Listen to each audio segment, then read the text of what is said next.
Jalla ولئن تبعت أهواهم Allah dali mola minangana warri yongille munga من بعد ما mimbali ma honge mbalya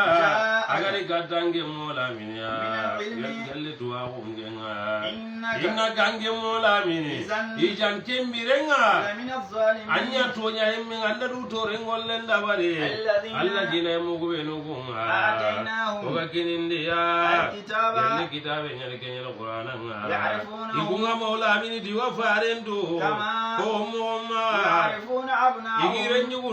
وإن فريقا جما يواري يلي اليهود ينكونهم لا يكتمون الحق وهم أنا يكون جادنا يواتون أنت تونغ يعني كقولنا الحق على يقولون من ربك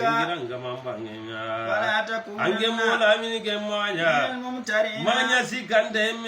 ولكل وزير أناتي كيمبا سوغادي هو كينغا موليا أبي سنتين يعني سالنغا فاستبقوا الخيرات أنا ميسا وكتا سالنغا كينيا خيرين كيلنغا أينما دينغرا سوغادي كاغا نغسويا آية ياتي بكم الله الله غراني ديني القيامة نقوتاغا خبرونغا يغو كرا فرانجي يغو كرا أمريكي الله دي فارغا رينا فارغا تيجي القيامة نقوتاغا كو خبرو سونا ميني كامو ati aina ma takuni yati bikumullahu jamia serego kaga franjego ta amerika ina suka pa mi alqiyamah ko tan agara kenya go inna Allah taala genga o su damman genga